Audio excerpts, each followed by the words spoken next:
saya Muslim. Bismillah.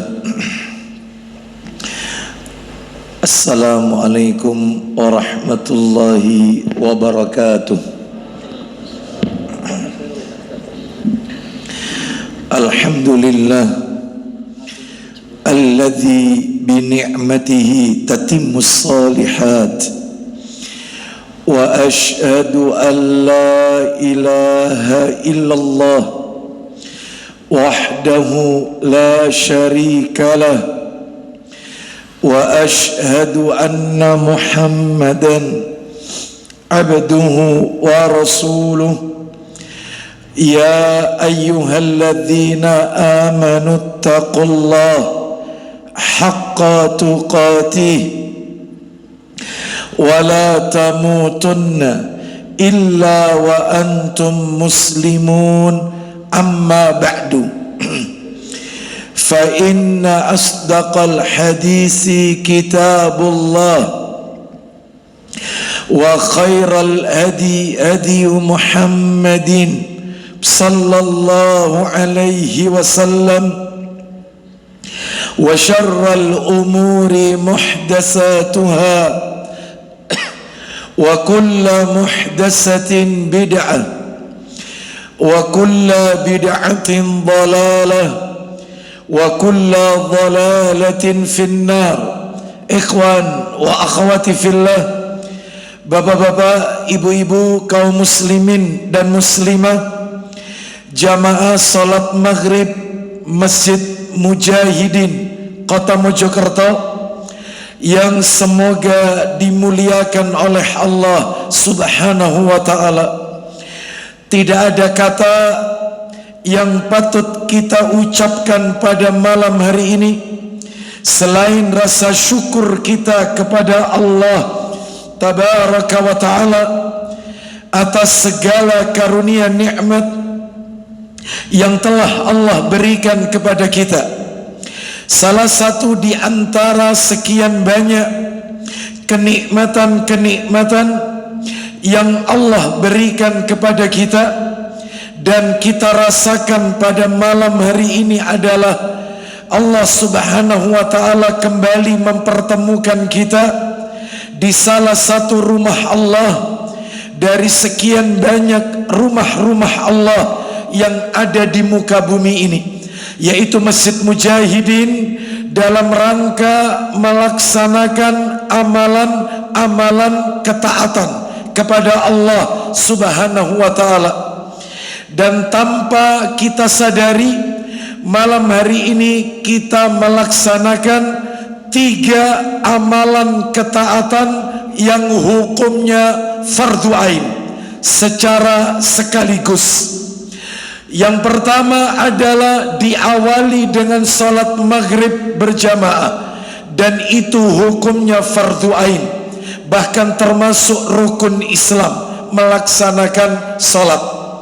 Lalu dilanjutkan dengan amalan ketaatan yang kedua, yaitu talabul ilmi, menuntut ilmu, dan itu juga hukumnya fardu ain.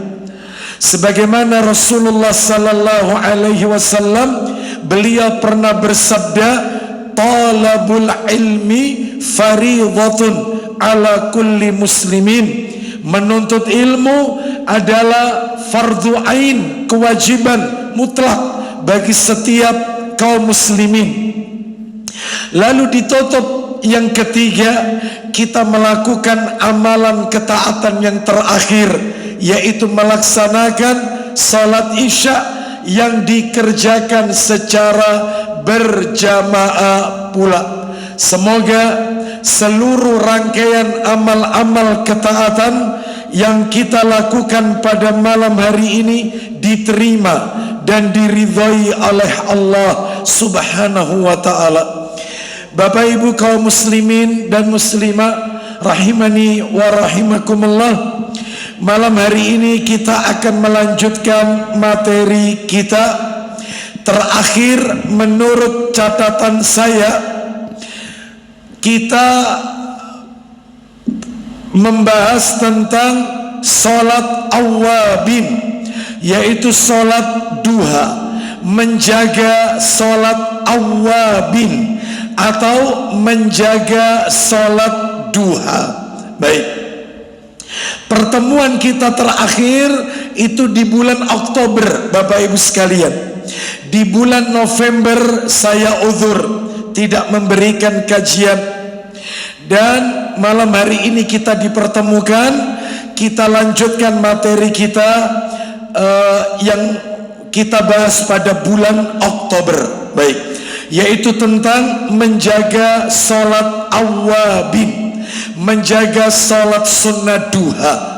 Baik, Bapak Ibu sekalian, rahimani wa rahimakumullah, sebagaimana kita ketahui bersama bahwasanya sholat sunnah ini jumlahnya banyak, dan di antara sekian banyak sholat sunnah yang dianjurkan, yang ditekankan untuk dilakukan secara rutin dan kita jadikan sebagai habit, kebiasaan untuk tidak kita tinggalkan setiap hari, itu 5 macam sholat sunnah.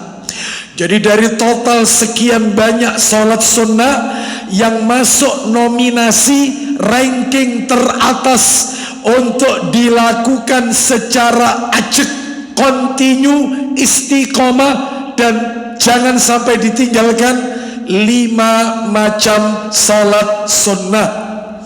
Yang pertama sudah kita bahas tuntas di bulan Juni, yaitu sholat sunnah rawatib, sholat sunnah yang mengiringi sholat fardu sebelum dan sesudah, qobliyah dan ba'diyah. Namanya sholat sunnah rawatib, qobliyah subuh, qobliyah zuhur, ba'diyah maghrib, ba'diyah isya. Yang kedua, lah ini yang belum tuntas, harapannya malam hari ini bisa kita tuntaskan. Yang kedua adalah sholat sunnah duha. Yang ketiga, sholat sunnah isyraq. Yang keempat, sholat sunnah tahajud. Yang kelima, sholat sunnah witir.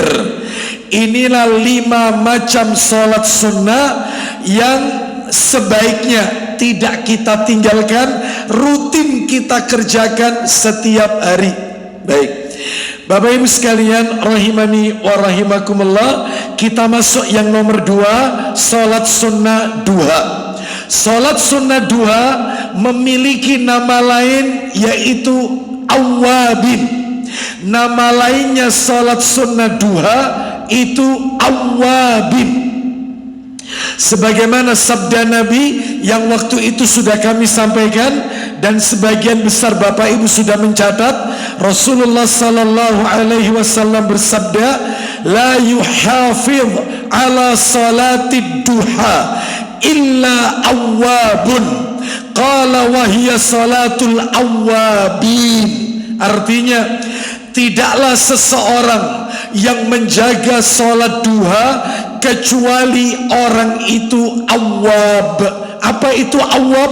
Orang yang banyak bertaubat kepada Allah. Lalu dikatakan, Nabi melanjutkan sabdanya, dan itulah sholatnya orang awabin, sholatnya orang yang banyak bertaubat kepada Allah. Jadi yang benar sholat awabin itu ya sholat duha itu.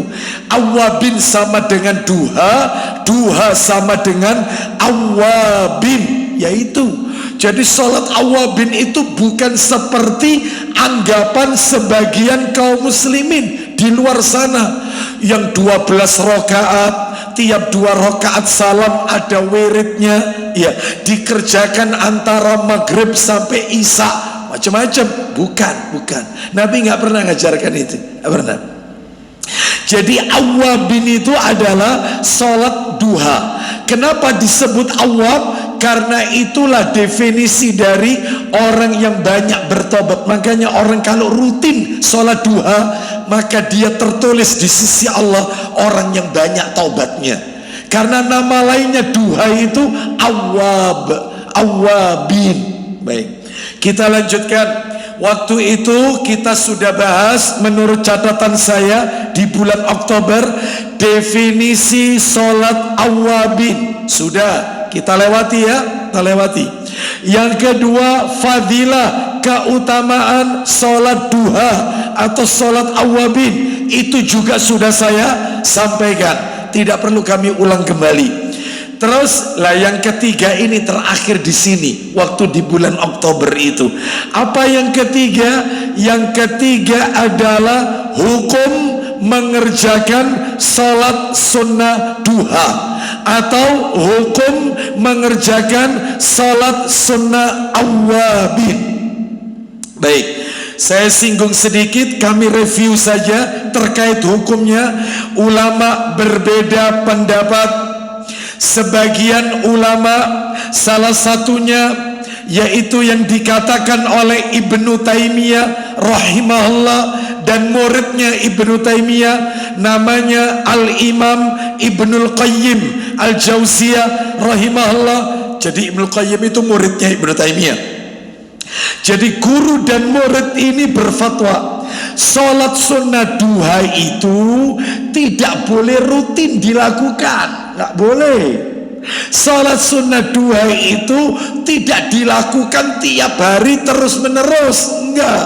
Ini katanya Ibnu Taimiyah loh ya, dan Ibnu Qayyim. Baik, lo mereka punya dalil, punya. Waktu itu sudah tak sampaikan di bulan Oktober, mereka pakai riwayat Muslim. Jadi ternyata disebutkan Rasulullah Sallallahu Alaihi Wasallam itu baru mengerjakan sholat sunnah duha kalau pulang dari bepergian safar. Jadi kalau mukimin gak bepergian gak perlu. Berarti sholat sunnah duha itu dilakukan kalau ada sebabnya. Kalau ndak ada sebabnya gak perlu. Sekali lagi lo ya, ini kata Ibnu Taimiyah, kita hormati pendapat ini karena dalilnya kuat. Bahkan Aisyah ketika ditanya apakah Rasulullah melakukan sholat duha, tidak, enggak, Nabi nggak melakukan. Jadi terus apa lagi? Dalil yang mereka pakai adalah Abu Hurairah radhiyallahu an pernah meminta nasihat kepada Nabi. Lalu kemudian Rasulullah Sallallahu Alaihi Wasallam memberikan nasihat kepada Abu Hurairah 3 nasihat. Yang pertama, puasa 3 hari setiap bulan, Ayyamul Bid. Yang kedua adalah sholat, yaitu sholat duha. Yang ketiga, sholat witir sebelum tidur. Sholat witir sebelum tidur, witir sebelum tidur. Nah, kata para alim ulama, kenapa kok wasiatnya Nabi itu kepada Abu Hurairah tentang puasa 3 hari setiap bulan, sholat duha dan witir sebelum tidur? Jawabannya, karena sahabat Abu Hurairah radhiyallahu an di malam hari beliau selalu menghafalkan hadis-hadis Nabi, sehingga beliau tidak mengerjakan tahajud. Makanya Nabi ngasih wasiat gantinya sholat duha di pagi hari. Makanya orang kalau malam tidak tahajud maka boleh, yaitu di paginya sholat duha. Tapi kalau malamnya sudah tahajud nggak perlu sholat duha, karena sholat duha itu dilakukan nek ono sebabnya. Kalau tidak ada sebabnya nggak perlu. Sekali lagi, ini fatwanya Ibnu Taimiyah dan Al-Imam Ibnu Qayyim Al-Jauziyah rahimahullah. Baik, kita hargai pendapat ini. Sekarang pendapat yang kedua, ini yang kuat. Tapi kita tidak boleh menyalahkan orang yang mengatakan kekeh, oh gak bisa sholat duha itu kalau malamnya tidak tahajud, atau kamu pulang dari safar baru duha, nek rutin tiap hari, endi dalile? Jangan dibantah. Ya sudah, diam aja, karena dalilnya kuat, dalilnya ada seperti itu. Bahkan disebutkan ini dalam riwayat Muslim, yaitu Ibnu Umar radhiyallahu anhuma ketika ditanya oleh Muwarraq, apakah engkau sholat duha? Ibnu Umar menjawab tidak. Muwarraq radhiyallahu bertanya lagi, apakah ayahmu Umar bin Khattab itu sholat duha? Tidak. Muwarraq bertanya lagi, bagaimana dengan Abu Bakar? Ibnu Umar menjawab, tidak, Abu Bakar nggak pernah sholat duha. Muwarraq bertanya lagi, lah kalau Nabi bagaimana? Ibnu Umar menjawab, aku tidak dapat mengira-ngira, aku tidak dapat mengira-ngira. Umar tidak sholat duha, anaknya Ibnu Umar tidak, Abu Bakar tidak. Ketika ditanya kepada tentang Nabi, apakah Nabi sholat duha, aku tidak dapat memastikan. Nah, berarti kalau begitu Bapak Ibu sekalian, ini kuat pendapatnya, jadi tidak boleh rutin. Baik ya, kita tinggalkan pendapat pertama. Sekarang pendapat kedua, dan inilah yang paling rojih, argumentatif, yang kuat. Apa itu? Hukumnya sholat sunnah duha atau awabin adalah sunnah secara mutlak. Artinya boleh dikerjakan secara rutin, kontinu tiap hari, meskipun malamnya sudah tahajud, meskipun dia tidak pulang dari safar, rutin, tak apa-apa. Dalilnya, dalil. Pakai apa dalilnya? Harus ada dalilnya kan? Lawan pendapat pertama ada dalilnya. Masa pendapat kedua tidak ada dasarnya? Ada. Dasarnya di mana? Dasarnya adalah, yaitu silakan bisa dibantu Sahih Muslimnya nomor 682 ya. Coba dibantu. Setelah itu jangan ditutup nomornya karena nanti berdekatan. Sahih Muslim 682. Silakan baca dari Mu'adzah Al-Adawiyah radhiyallahu an, bahwa Aisyah radhiyallahu anhuma mengabarkan. Silakan, ayo. Dari Aisyah radhiyallahu anhuma katanya, iya, aku tidak pernah melihat Nabi SAW sholat sunnah duha. Ulang lagi kata Aisyah. Aku tidak pernah melihat Nabi SAW sholat sunnah duha. Aisyah loh ini, istri loh ini, mengatakan aku tidak pernah lihat Rasulullah sholat duha. Ini yang dipakai oleh Ibnu Taimiyah tadi, dipegangi. Berarti nggak boleh rutin. Nabi nggak pernah melakukan. Lanjut teruskan, silakan. Sekali-kali tidak. Loh, sampai diperjelas oleh Aisyah, sekali-kali tidak pernah. Tapi belum titik, masih koma. Lanjut. Tetapi aku senantiasa mengerjakannya. Aku selalu mengerjakannya, kata Aisyah. Lanjut. Sekalipun beliau tidak. Sekalipun Nabi tidak, aku mengerjakannya. Berarti kalau begitu Ustaz, kita yang melakukan sholat sunnah dua mengikuti jejak para sahabat, sahabiat, sahabat Nabi dari kalangan kaum wanita, termasuk Ummul Mukminin, istri Nabi. Ya, Aisyah melakukannya sekalipun Nabi tidak. Lanjut, teruskan. Sesungguhnya beliau menyukai amal tersebut. Nah, ini yang paling penting. Ini yang dijadikan dasar oleh pendapat kedua. Sekalipun Nabi tidak, tapi Nabi suka melihat aku mengerjakannya. Berarti kalau kita melakukan sholat duha, itu amalan yang disukai Nabi. Sekalipun Nabi tidak melakukan, tapi Nabi suka. Berarti nggak apa-apa setiap hari, karena amalan ini disukai oleh Nabi Sallallahu Alaihi Wasallam. Ulang lagi kalimatnya, ulang lagi, mundur sedikit, silakan. Sesungguhnya beliau menyukai amal tersebut. Lanjut, teruskan.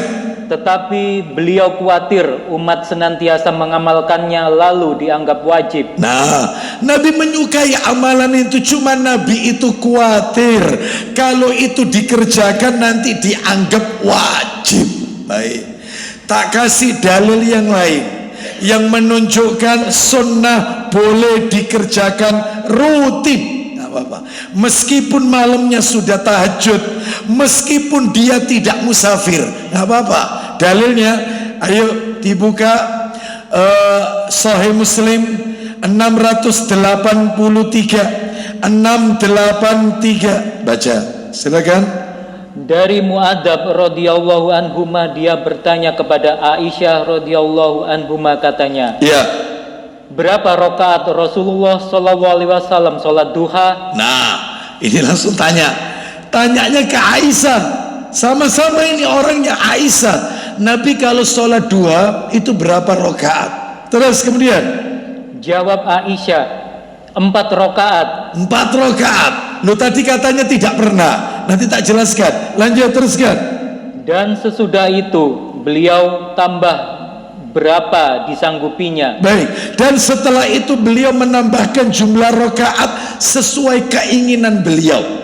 Loh, ini maksudnya gimana? Jadi rupanya kata para alim ulama, terkadang Nabi mengerjakan, terkadang tidak. Karena Nabi khawatir kalau amalan itu nanti dianggap wajib. Baik. Jadi intinya kalau mau dilakukan setiap hari boleh, asalkan tetap jangan ada anggapan hukumnya wajib. Yang wajib cuma 5 waktu ini saja: subuh, zuhur, asar, maghrib, isya. Baik, Bapak Ibu sekalian rahimani wa rahimakumullah, yang terakhir pendapat dalil yang terakhir yang mengatakan boleh dilakukan secara rutin, bisa kita lihat keterangan Al-Hafidz Ibnu Hajar Al-Asqalani rahimahullah dalam kitab Fathul Bari.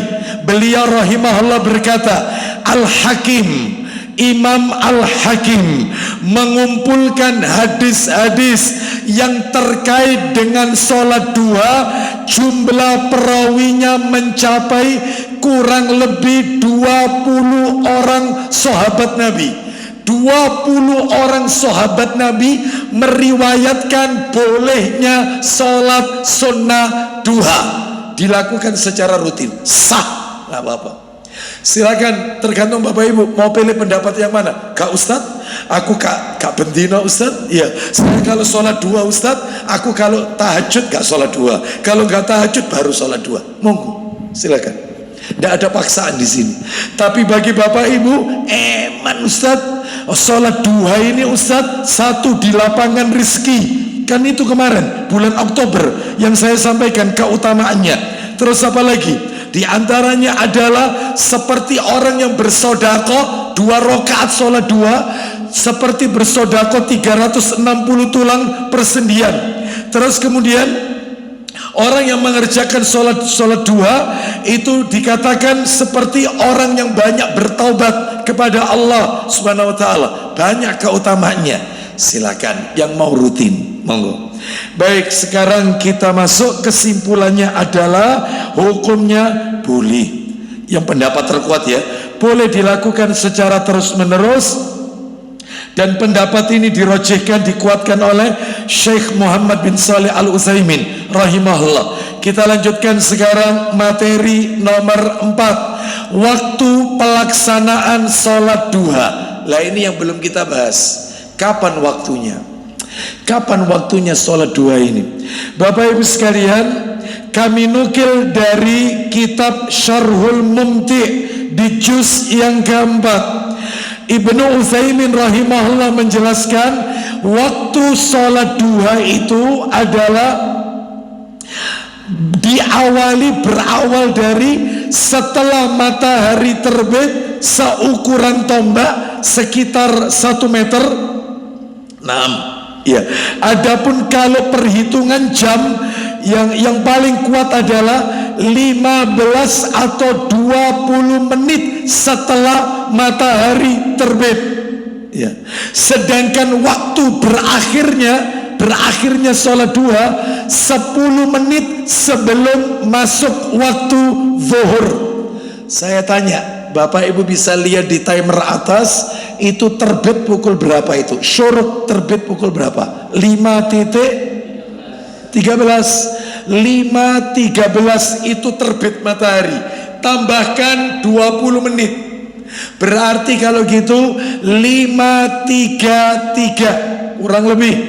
Ya, 5.30 atau 5.33. Loh Ustadz, kan berarti sama dengan Isra. Nah, nanti tak jelaskan apa bedanya dengan syuruk sholat sunnah Isra. Nah, nanti saya jelaskan. Baik, yang penting panjenengan sudah tahu kapan sholat sunnah duha itu dikerjakan. 15 atau 20 menit setelah matahari terbit. Berakhirnya 10 menit sebelum zuhur.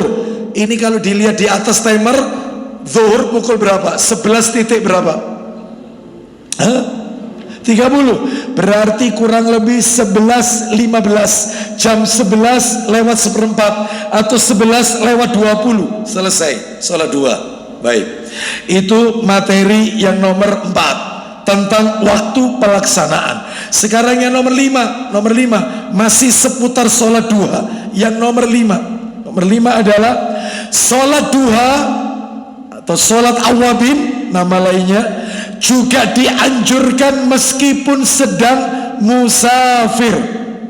Meskipun musafir dianjurkan, meskipun perjalanan jauh. Mana dalilnya? Dalil disebutkan oleh Ibnu Utsaimin rahimahullah. Kita bisa dapatkan keterangannya dalam fatwa Nur alal Darb di juz yang pertama. Apa kata Ibnu Utsaimin rahimahullah? Semua perkara sunnah, saya ulang, semua hal yang sifatnya sunnah tidak gugur kesunahannya bagi musafir, nggak gugur. Maka seorang musafir boleh tetap beribadah untuk mendekatkan diri kepada Allah. Contoh, bagi musafir boleh sholat duha, boleh tahajud, boleh witir, boleh sholat tahiyatul masjid, boleh sholat sunnah istikharah, boleh qobliyah subuh, seperti itu. Kecuali qobliyah zuhur dan ba'diyah zuhur, itu kalau musafir kan dijamak qasar, maka tidak ada qobliyah, tidak ada ba'diyah. Ya, termasuk maghrib sama isya dijamak atau dijamak qasar, maka tidak ada ba'diyah, tidak ada qobliyah. Tapi kalau subuh tetap ada qobliyah subuh meskipun musafir. Jadi dalam hal ini tidak gugur amalan-amalan tersebut meskipun di atas kendaraan, bus, kereta, pesawat, kapal dan seterusnya, maka tetap boleh kerjakan sholat-sholat sunnah yang diajarkan oleh Nabi Sallallahu Alaihi Wasallam. Baik, jadi ini menunjukkan kepada kita boleh sholat duha di perjalanan, boleh. Misalnya nih, Bapak Ibu sekalian, ketika dalam musafir mampir ke rest area, dan di rest area itu ada masjidnya, dan waktunya masih memungkinkan untuk sholat duha, jam 10, setengah 11 Anda mampir, masuk masjid, ambil air wudhu, sholat 2 rakaat. Karena yang tidak boleh itu adalah yaitu menjadikan masjid sebagai tempat untuk buang hajat saja, yaitu di toiletnya masjid, atau hanya sekadar untuk dilalui saja, atau dijadikan sebagai tempat rekreasi. Banyak yang kayak gini, masjid-masjid hanya dijadikan sebagai media selfie. Banyak masjid-masjid pinggir jalan yang keren-keren, banyak, ya bagus-bagus, itu cuman mampir terus foto-fotoan, foto di depan masjid bareng sama rombongan, habis itu masuk masjid. Jangan. Kata Nabi, salah satu tanda kiamat, kiamat itu sudah mulai dekat manakala sudah banyak orang-orang yang berlomba bermegah-megahan bangun masjid dan menjadikan masjid sebagai tempat wisata. Masjid ini sebagai wisata. Jadi apa, difoto, jadi dia tidak sholat, masuk masjid itu apa, ornamennya bagus, ya, nanti keramiknya apa, habis itu berangkat keluar, nggak boleh. Yang kayak gini. Dan saya seringkali menyaksikan yang seperti ini, seringkali di beberapa tempat rest area, baik itu, mohon maaf saya tidak sebut nama masjidnya, baik di daerah Taman Dayu, entah itu di daerah Pandaan, entah itu di daerah tempat-tempat yang lain yang besar-besar, nah yang megah-megah, itu cuma sekedar foto-fotoan, hanya foto-fotoan, dan dia tidak sholat tahiyatul masjid. Mestinya masuk masjid tahiyatul masjid, niatnya boleh dirangkap 2 rakaat, niatnya tahiyatul masjid plus sholat duha. Kalau memang waktunya masih 2, nggak apa-apa, boleh. Jadi ini menunjukkan musafir tetap tidak gugur untuk menjalankan sunnah Nabi Sallallahu Alaihi Wasallam, dalam hal ini sholat sunnah. Baik, kita lanjutkan. Kan ada orang seperti ini, ya, setiap kali di perjalanan yang dicari itu masjid, mampir pohonnya ono masjid untuk buang hajat, kencing dong, kencing terus pergi Banyak ndak yang kayak gini. Ya ini tanda-tanda kiamat sudah semakin dekat. Ya, aku kok kebelet. Tolong dia ndak jari pom bensin enggak. Nek ono masjid po omam piro? Ya tak pikir sholat lu sholat ta. Enggak, aku kebelet ngoyo. Ya ini tanda-tanda kiamat. Ya nggak boleh. Maka masuk masjid, ambil air wudhu, sholat 2 rakaat. Setelah itu lanjutkan perjalanan. Baik, kita lanjutkan yang ke-6, jumlah rakaat sholat sunnah duha. Nah ini jumlahnya.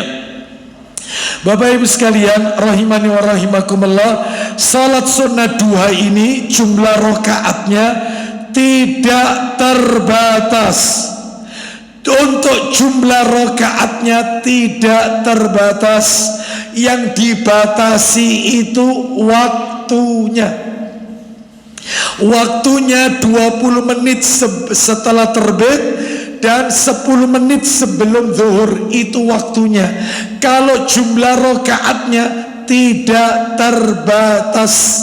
Makanya bagi bapak ibu sekalian yang mungkin libur, tidak ada kegiatan, ya lebih banyak waktunya di dalam rumah, maka panjenengan boleh salat sunnah duha itu diawali 20 menit setelah matahari terbit, 2 rakaat. Setelah itu zikir, ada zikirnya, nanti kita ajarkan.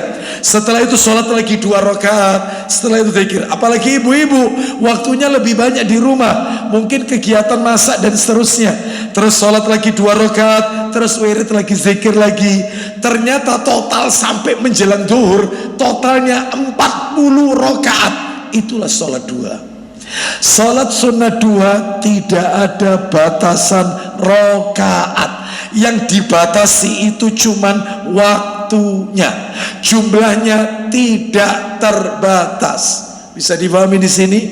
Dan cara mengerjakannya 2 rakaat salam, 2 rakaat salam, sebagaimana hadis Nabi. Ada Ibnu Majah kitabnya?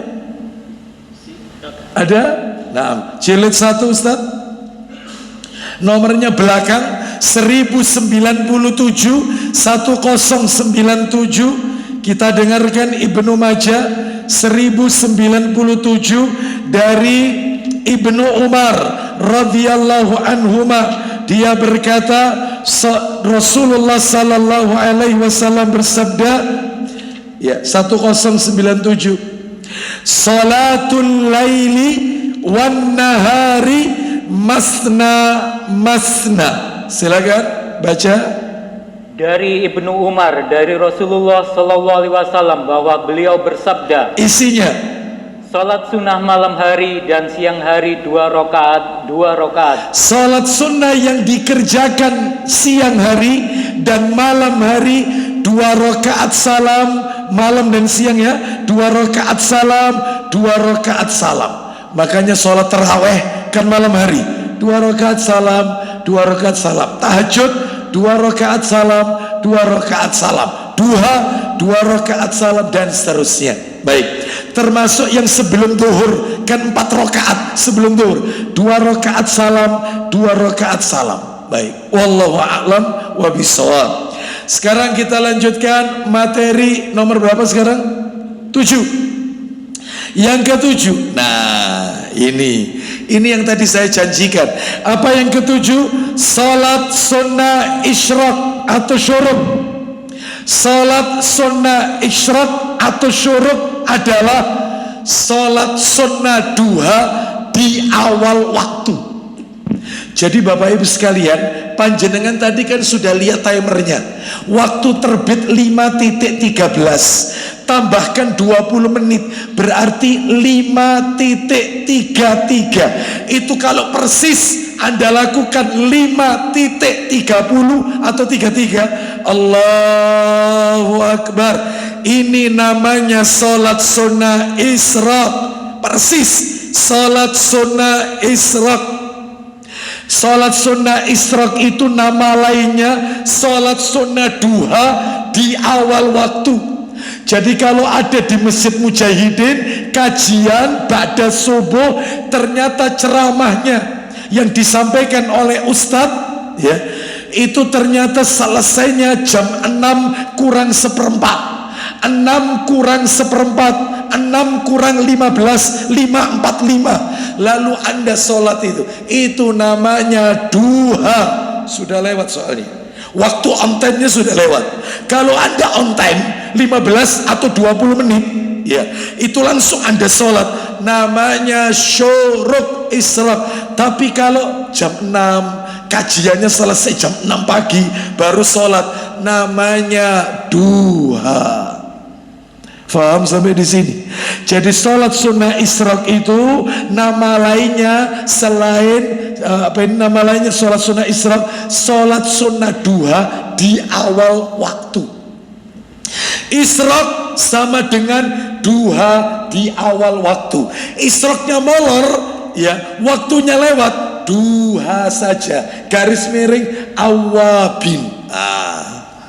Sudah mulai paham sekarang. Jadi sholat sunnah isyraq ini sholat sunnah yang dikerjakan di awal waktu duha.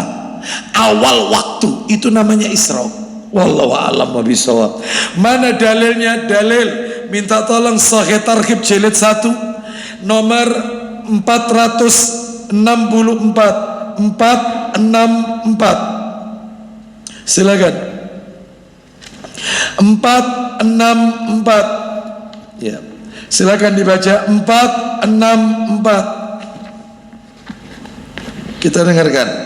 Dari Anas bin Malik radhiyallahu an, dia berkata, kita dengar ya, Rasulullah sallallahu alaihi wasallam bersabda, man shallas subha fi jama'atin, silakan.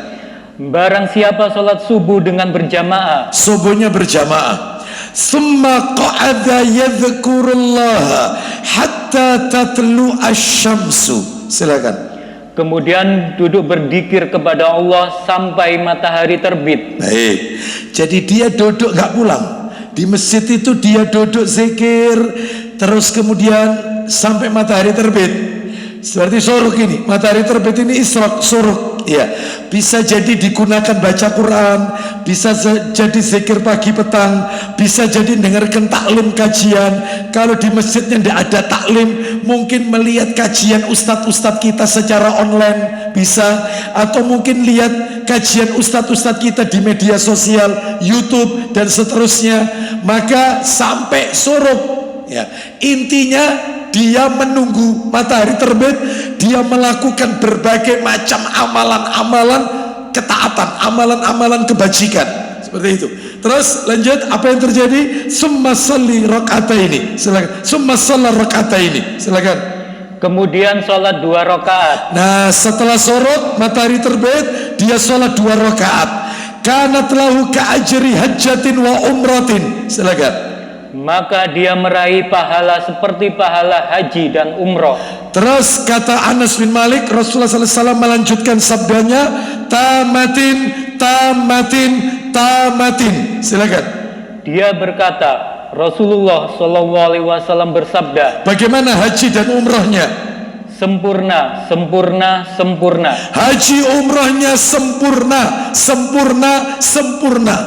Coba. Itulah yang tidak boleh, itu adalah yang tidak boleh waktunya taklim, ya rupanya taklimnya agak panjang.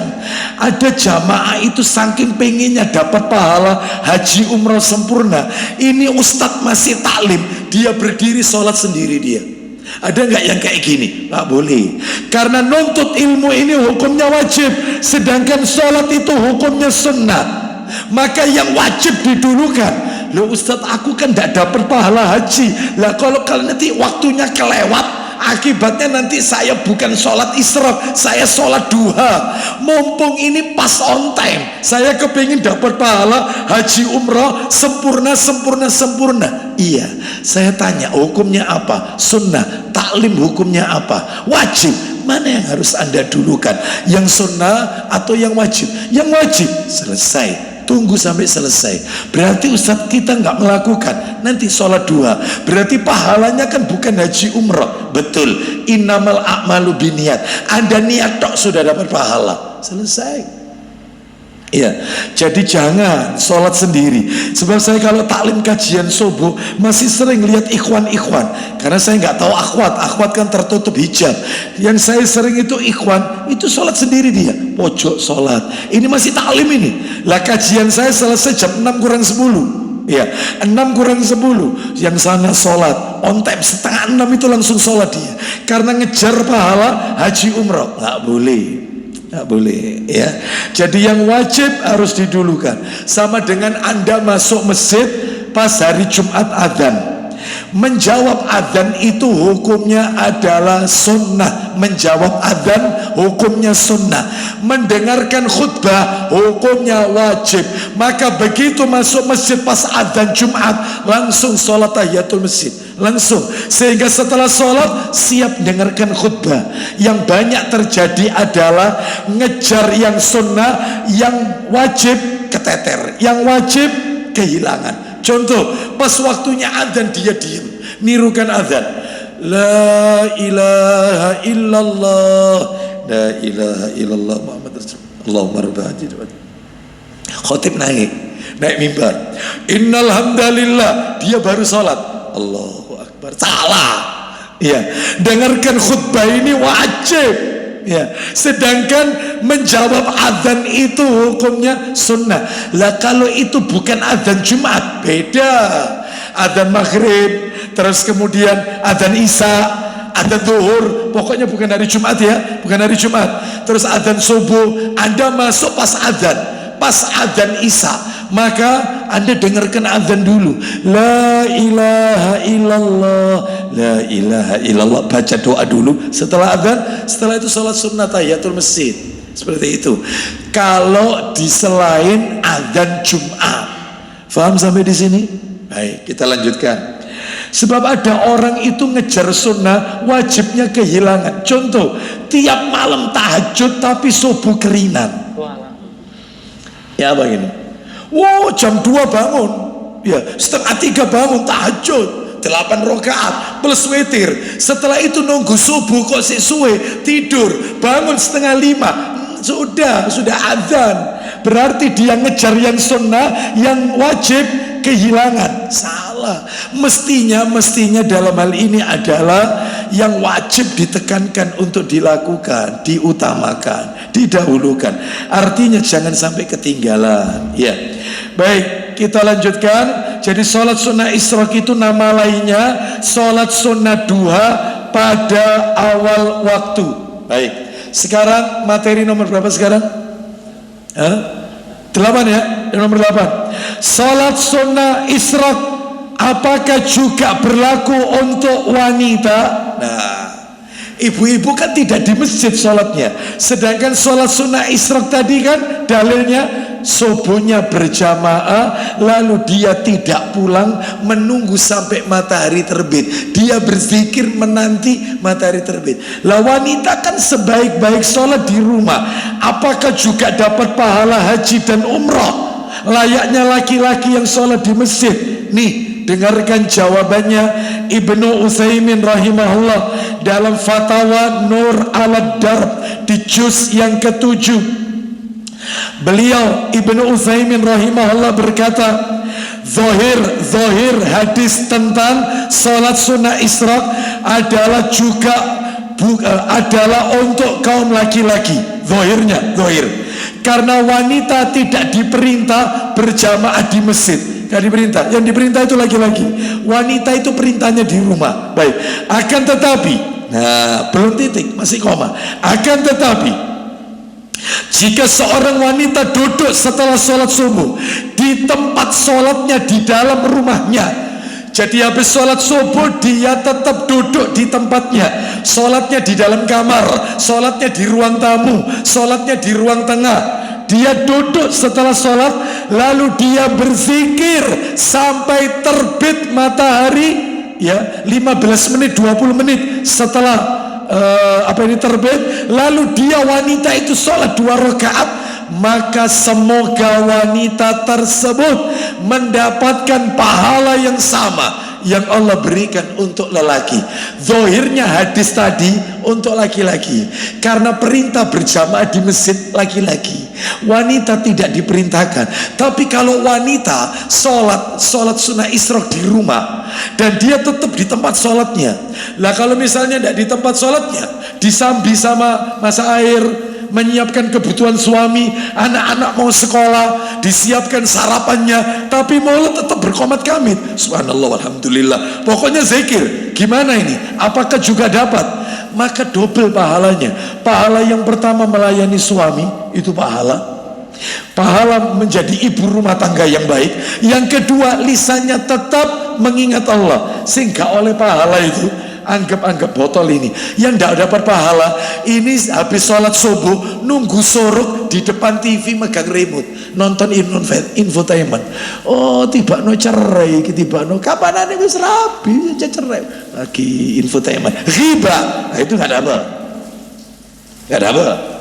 Yang dapat itu duduk di tempat, lalu dia zikir, baca Quran sampai nunggu surut 15 menit 20 menit matahari setelah terbit, baru kemudian sholat 2 rakaat. Ya, mudah-mudahan ini dimudahkan oleh Allah Subhanahu Wa Taala. Baik, jadi intinya wanita juga dapat pahala yang sama, sekalipun mungkin sambil dia menyiapkan kebutuhan suami dan anak-anaknya.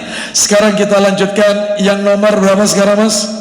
9 ya, 9. Yang ke-9. Nah, tinggal satu lagi sampai 10 ini. Sudah masuk Isya? Belum? Selama Isya di sini ya. Bentar lagi, baik. Yang ke-9, salat sunnah duha di tengah pekerjaan. Nah, ini. Salat sunnah duha di tengah pekerjaan. Bapak Ibu sekalian, rahimani wa rahimakumullah, saya sering kali, tidak sekali 2 kali, dilapori oleh beberapa orang pemilik perusahaan, karena saya sering memberikan kajian pagi atau kajian ba'da zuhur, kajian karyawan di beberapa perusahaan BUMN. Nah, itu ternyata manajernya, kadang-kadang ada supervisor itu lapor, Ustadz, gimana hukumnya? Kalau karyawan itu, ini kan sudah kita siapkan masjid, bahkan musola ada, Ustaz, ada musola sudah kita bangun, sudah kita perbagus. Cuman mereka ini karyawan ini, Ustaz, sholat sunnah 2 di tengah jam kerja. Jadi jam 8 masuk itu cek log, itu langsung sholat duha. Terus kemudian atau jam 9 itu tidak ada kerjaan, daripada tidak ada kerjaan nganggur, itu dipakai sholat duha. Kadang-kadang ada yang sebentar, ono sing suwe Ustaz, sak maca Qur'ane dan seterusnya.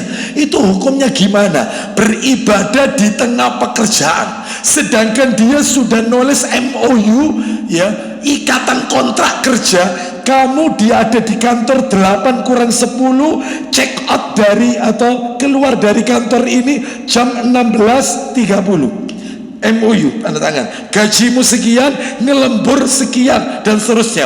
Ternyata dipakai untuk ibadah, bukan kerja. Apakah ada Islam mengatur ini? Jawabannya adalah setelah kumandang adzan Isya, ya. Kita dengarkan setelah kita mendengarkan adzan kumandang Isya. Baik, demikian silakan dikumandangkan adzan Isya, kita skors dulu. Wassallallahu ala nabiyyina wa ala alihi washabihi wasallam. Silakan.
رضيت بالله ربا وبمحمد رسولا اللهم صل على محمد وعلى ال محمد كما صليت على ابراهيم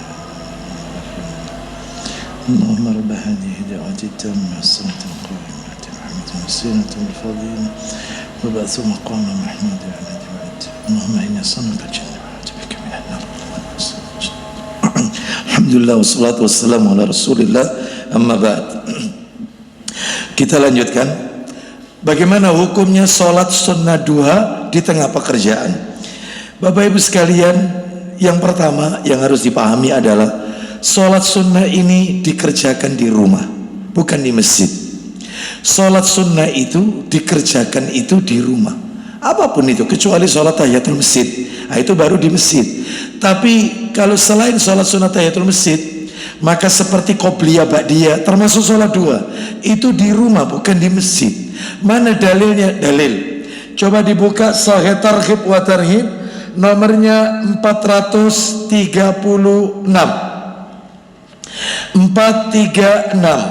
coba kita dengarkan 436 ya, dari Jabir bin Abdullah radhiyallahu an, dia berkata, silakan.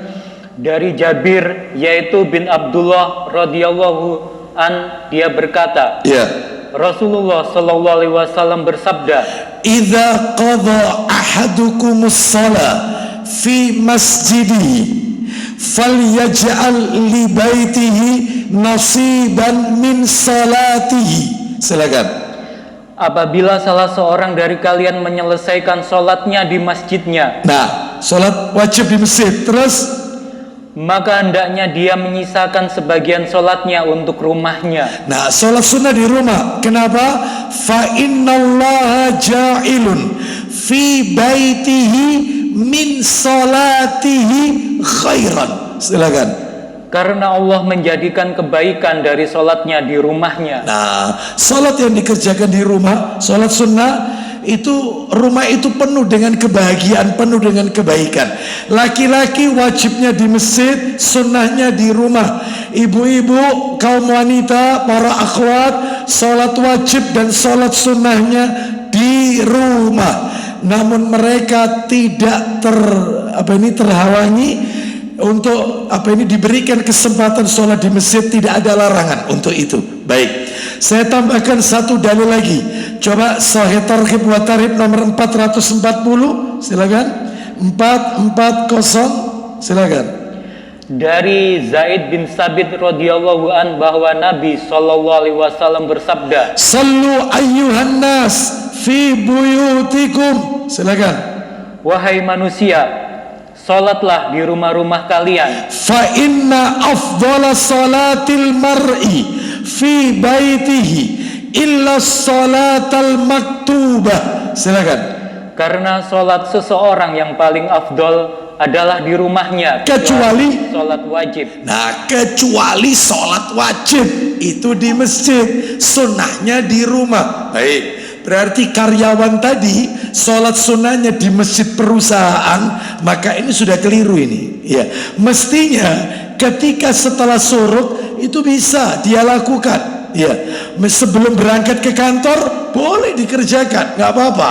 Terus yang kedua jawaban terakhir ini, tidak boleh kita itu mendolimi orang lain dengan kita mengerjakan sholat di masjid perusahaan di jam-jam kerja. Maka itu sebuah bentuk kezaliman yang dilakukan oleh seseorang kepada perusahaan. Nggak boleh. Berarti karyawan ini karyawan yang tidak amanah, karena dia sudah tanda tangan MOU kontrak kerja 8 kurang 10 sudah dia harus di kantor, 16.30 keluar kantor. Dia sholat 2 jam 8 setelah ceklock atau jam 9 karena beranggapan tidak ada kesibukan. Nggak boleh, zalim ini. Karyawan tidak amanah. Jangankan begitu, Pak. Mohon maaf ini, mohon maaf. Ini kita lagi di depan laptop ini ya, laptop ini. Teman kita ada di samping ini, meja kerja teman kita di samping. Kita lagi ngetik ini, kita tanya, wih bal-balan Persebaya piro-piro. Kira-kira ada kaitannya sama pekerjaan? Tidak ada. Zalim. Maka gaji yang dia terima tidak barokah karena tidak amanah. Contoh lagi, pakai wifi kantor dipakai main game, atau mungkin dipakai untuk sesuatu yang tidak ada korelasinya sama perusahaan. Karyawan tidak amanah. Satu kertas HVS milik kantor diambil untuk dibuat coret-coret yang tidak ada kaitannya sama job desk pekerjaan. Tidak amanah. Rezekinya tidak barokah. Jam kantor jam 10 belum istirahat, telepon istrinya, Assalamualaikum, Waalaikumsalam, kon masa apa dino iki? Ada kaitannya sama kantor? Nggak ada. Tidak amanah. Rizki tidak barokah. Sulit cari karyawan amanah. Makanya saya seringkali kalau bahas ini di kantor-kantor itu banyak di antara mereka yang kena. Kalau begitu banyak yang kita lakukan, Anda tidak jam istirahat. Kecuali jam istirahat Anda pakai telepon, Anda pakai game, silakan Anda pakai sholat sunnah. Jam istirahat ini jam kantor, jam kerja. Nggak boleh ya. Mobil kantor dipakai kepentingan pribadi, dibawa pulang, memang ada fasilitas, dan itu untuk kebutuhan dia, rumah kantor rumah, dipakai rekreasi ya. Maka ini nggak boleh, tidak amanah. Wah, kalau bahas ini kena semua ini banyak ya. Jadi hati-hati menjadi supaya rezeki kita ini berkah. Maka jadilah orang yang amanah dalam bekerja, karena itu mempengaruhi guyonan di tengah pekerjaan yang tidak ada kaitannya dengan pekerjaan tersebut. Maka tidak boleh, kecuali kalau masih ada sangkut pautnya dengan pekerjaan itu. Wallahu a'lam bishawab ya. Makanya banyak para manajer, supervisor yang mengeluh ya, curhat kepada saya terkait beberapa karyawannya yang menghabiskan waktunya di salah-salah jam kantor dalam rangka alasannya untuk ibadah. Nah, benar, malah ibadahnya nggak diterima karena dia menzolimi orang. Nggak boleh, percuma ya. Kita lanjutkan sekarang, Bapak Ibu sekalian rahimani wa rahimakumullah. Yang terakhir nomor 10, yang ke-10 adalah doa setelah sholat duha, doa setelah sholat awabin. Jadi kalau Bapak Ibu selama ini sering mendengar doa setelah sholat duha yang beredar, yang artinya, ya Allah, jika rizkiku masih di langit, turunkan. Jika rizkiku masih berada di dalam bumi, keluarkan. Jika rizkiku masih jauh, dekatkan. Ternyata riwayatnya dhaif, lemah. Lah terus yang benar bagaimana? Setelah sholat duha, zikir yang Nabi ajarkan, jadi bukan doa, zikir yang Nabi ajarkan sebagaimana riwayat Bukhari dalam kitab Adabul Mufrad nomor hadis 619, zikirnya berbunyi Allahumma ghafirli wa tub alayya innaka antat tawwabur rahim, dibaca 100 kali. Ayo tirukan saya semuanya. Allahumma ghafirli Allahumma firli wa tub alayya wa tub alayya innaka antat tawwabur rahim. anta tawwabur rahim. Baik, artinya Allahumma gfirli, ya Allah ampunilah aku, wa tub alayya, terimalah taubatku. Makanya sholat duha itu nama lainnya awabin, sholatnya orang yang banyak bertobat, karena isi zikirnya ini. Allahumma gfirli, ya Allah ampuni aku, wa tub alayya, terimalah taubatku, innaka antat tawwabur rahim, karena sesungguhnya engkau adalah maha penerima taubat dan maha penyayang.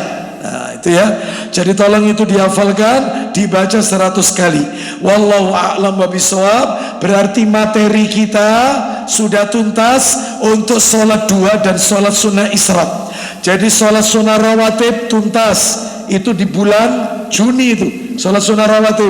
Terus sholat sunnah duha dan sholat sunnah isyraq itu baru saja kita tuntaskan. Jadi yang tinggal tersisa tahajud sama witir. Karena 5 macam sholat inilah yang ditekankan untuk rutin kita kerjakan setiap hari. Kita jadikan habit. Qobliyah ba'diyah sholat sunnah rawatib, duha, isyraq, tahajud, witir. Berarti kalau bulan depan Allah pertemukan kita, jika ditakdirkan, kita masuk ke sholat tahajud. Dan gandengannya tahajud, karena di malam hari itu sekalian dengan tarawih. Itu karena masih ada korelasinya itu ya.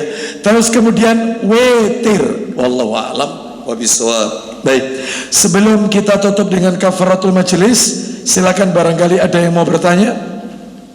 Kalau tidak ada, saya tutup dengan doa kafaratul majelis. Ada? Sudah jelas? Antara jelas atau bingung? Ya, jelas semuanya ya. Baik, kalau tidak ada, kita tutup dengan doa kafaratul majelis. Semoga Allah memberikan ilmu yang bermanfaat kepada kita. Semoga Allah menjadikan kita orang-orang yang istiqomah dalam melaksanakan perintah Allah dan sunnah Nabi sallallahu alaihi wasallam dalam kehidupan sehari-hari. Kita akhiri wassallallahu ala nabiyyina wa ala alihi washabihi wasallam. Subhanakallahumma wa bihamdika asyhadu an la ilaha illa anta astaghfiruka wa atubu ilaik. Wa akhiru da'wana anil hamdulillahi rabbil alamin. Assalamualaikum warahmatullahi wabarakatuh.